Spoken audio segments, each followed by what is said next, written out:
Мен Батыс Қазақстан облысы әкімдігі білім басқармасының Сырым ауданы білім беру бөлімінің Сырым мектеп-үй-жай балабақша кешенінің дефектолог маманы, педагог-модератор Исагалиева Айгүл Хусайынымын. Бүгінгі сіздерге ұсынғалы отырған жеке дамыту сабағының тақырыбы дауысты және дауыссыз дыбыстар. Шебер сыныбының тақырыбы ерекше білім беруді қажет ететін білім алушыларды оқытуда жасанды интеллектті қолдану арқылы білім алушылардың қызығушылықтарын арттыру. Сәлеметсің бе? Көңіл күйің қалай? Жақсы. Өте жақсы. Ендеше біздің бүгінгі өтетін жеке дамыту сабағымыздың тақырыбы дауысты және дауыссыз дыбыстар. Сабағымызды бастамас бұрын дыбыс дегеніміз не, әріп дегеніміз не екенін есімізге түсіріп алайық, иә? Дыбысты не істейміз біздер? Естейміз және дыбысты айтамыз. Өте жақсы. Ал әріпті көреміз және жарайсың. Ендеше бүгінгі тақырыбымызды бастамастан бұрын біздер дыбыс туралы ертегіні бірге тамашалайық. Балақайлар, тыңдаңдаршы, ертегі айтайын. Ертеде сиқырлы орманның ішінде екі түрлі үй тапты. Бірі көк, екіншісі қып-қызыл болып жарқырап тұр екен. Көк үйде дауыссыз дыбыстар, ал қызыл үйде дауысты дыбыстар күліп ойнап өмір сүрді. Қызыл үйдегі әріптер ән салып, би-билеп көңілді жүрсе, көк үйдегі әріптер үнсіз ғана отырады екен. Олардың дана атасы әліпби бұл жағдайды көріп бір ойға келді. Егер осы екі үйдің әріптерін араластырсам, не болады екен деп ойлады. Әліпби ата әріптерді бір-бірімен таныстырып, араластыра бастады. Сөйтсе, ғажап бір жағдай болды. Әріптер бірден сөйлеп күліп тіпті ән сала бастады. Осылайша әріптердің сөзден әдеби сөйлемдер пайда болып, бүкіл орманды қуанышқа бөледі. Ендеше сендер де әріптермен дос болып, олардан қызықты сөздер құрастырып көріңдер. Бұл өте көңілді әрі сиқырлы іс. Ал енді екеуміз тыңдаған ертегіде қандай үйшіктер айтылған? Қызыл, көк, Үйшіктер айтылған, иә? Қызыл үйдегі үйшіктегі әріптер қалай өмір сүрген? Көңілді, дыбыс шығарған, жарайсың. Ал көк үйдегі әріптер көңілсіз, дыбыс шығармаған екен, жарайсың. Ал осы екі үйдегі әріптердің аталары кім болды? Әліпби ата болды, жарайсың. Әліпби ата бұл деді, мен егер мына екі үйдің әріптерін бір-бірімен араластырып көрсем, не шығар екен деп? Я, не шығарды? Сөз шығарды. Сөзден сөйлем шығарды, иә? Өте жақсы. Енді менің қолымда әріптер бар. Әріптерді үйшіктеріне орналастырайық. Жақсы, ендеше әріптерді өз үйіне орналастырайық, иә? Мына жерден әріптерді алып үйшіктерге орналастырайық. Я, К. Қай үйшікке орналастырамыз? Көк үйшікке. Көк үйшікте қандай дыбыстар тұрады? Дауыссыз тұрады. Жақсы, келесі. Алаға. Н. Ол дауыссыз қай үйшікте тұрады? Көк үйшікте, жақсы. Келесі ала ғой. Бұл дауысты қай үйшікте орналасқан? Қызыл үйшікте орналасқан, жарайсың. Өзге таңдағаныңды ала ғой. Ол қандай дыбыс? Қандай дыбыс? А әріпі қандай дыбыс? Я, қандай үйшікке орналастырды? Қызыл үйшікке. Қандай дыбыс бұл? Қызыл үйшікте тұрса? Дауысты ма, дауыссыз ба? Дауысты, жарайсың. Біз бүгін дауысты және дауыссыз дыбыстармен танысып жатырмыз, иә? Дауысты дыбыстар. Ауыз қуысынан ауа еркін шығады, иә? Кедергіге ұшырамайды дауысты дыбысты айтқанда. Ал дауыссыз дыбысты айтқанда, ауа ауыз қуысынан кедергіге ұшырап шығады екен. Ал дауысты дыбысты біздер қандай түспен белгілейміз?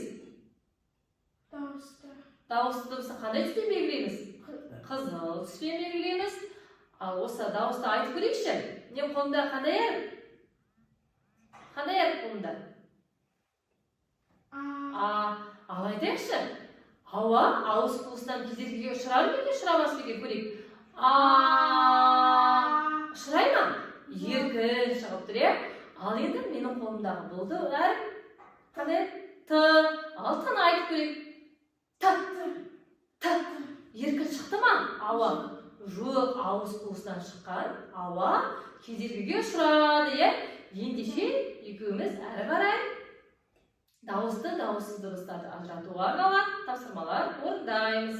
Біз тапсырма орындау арқылы бақаның жағаға шығуына көмектесеміз, иә? Бірінші тапсырманы оқимын, мұқият бол. Дауысты дыбыс қатарын тап. Қайсы дауысты дыбыстар?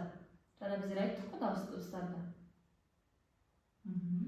Қолыңмен көрсете апар. Дұрыс, көрсет, жеткіз қолыңды. Жоқ, ойлан, уақытың бар әлі. Қандай дауысты дыбыстар созылып айтылатын, иә? Жаңа кедергіге ұшырамай, еркін шығатын. Дұрыс, дұрыс. Қолмен жеткіз көрсете бер. Дауысты дыбыс сөздің басында кездесіп тұрған. Дауысты дыбыс. Дауысты жарайсың. Келесі, дауысты дыбыс сөздің ортасында кездесіп тұрған. Сөздің ортасында жарайсың. Келесі тапсырма. Дауысты дыбыс сөздің соңында кездесетін сөз тап. Дауысты дыбыс. Жарайсың. Дауысты дыбыс сөздің соңында кездесіп тұр. Қандай дыбыс бұл жерде? Жарайсың. Жағаға шығуға көмектестің. Енді біз нейро жаттығу жасаймыз. Мен саған көрсетемін, сен менің атымнан қайталайсың. Шеңбер, жарайсың. Шеңбер, жарайсың. Шапалақ, топ. Шапалақ, топ. Бірге жасайық, кеттік. Шеңбер, жарайсың. Шеңбер, жарайсың. Шапалақ, топ. Шапалақ, топ.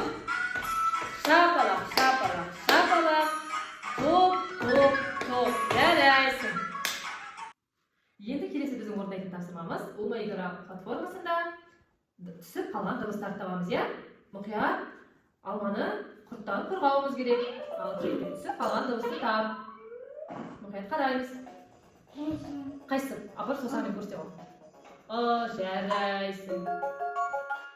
Құрт жеп қоймау керек, иә? Келесі? Жарайсың. Келесі? Қайсы? Қайсы? Ол? Мына ма? Иә? Жоқ, ол болмады, иә? Қараш? Құрт, алмамызды жеп қойды. Келесі мұқият болайық. Сосамын ағып көрсете ғой. Жарайсың. Ал соңғы тапсырмаға мұқият болайық. Қайсы ойланайық? Шақ. Қайсысын қоямыз? Қайсы апар сосамын көрсете ғой. Шақ. Жарайсың. Біздер 5 тапсырманың 4-еуіне жақсы жауап бердік, иә? Жарайсың. Келесі екеуміз дәптермен жұмыстадамыз, иә? Мен саған әріптердің жазылу үлгісін бердім. Сен енді осыны маған әп-әдемі қылып, тап-таза қылып жазып бере ғой. Иә, айтайықшы қандай әріптерді бергенмін саған? Ал жазып бастай ғой. Жазалы. Жарайсың. Бүгінгі сабағымызды бекіту мақсатында саған арнайы тапсырма әзірледім. Суреттерді атауымен сәйкестендіріп дыбысты талдау жасаймыз.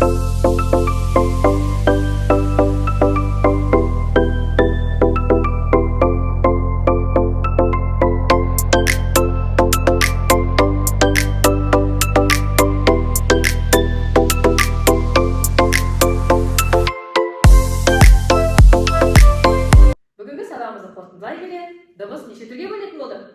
2 түрге. Қандай дыбыстар? Дауыссыз. Жарайсың. Дауысты және дауыссыз дыбыстар екеуге бөлінетін болды. Дауысты дыбыстар қандай түспен белгілейміз? Иә, ал дауыссыз дыбыстарды көк түспен белгілейміз. Ал дауысты дыбыстар ауыз қуысынан шыққанда кедергі ұшырай ма, ұшырамай ма?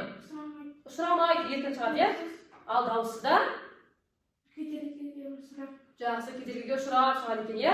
Жарайсың. Ендеше бүгінгі сабағымыз аяқталды. Келесі кездескенше сау бол.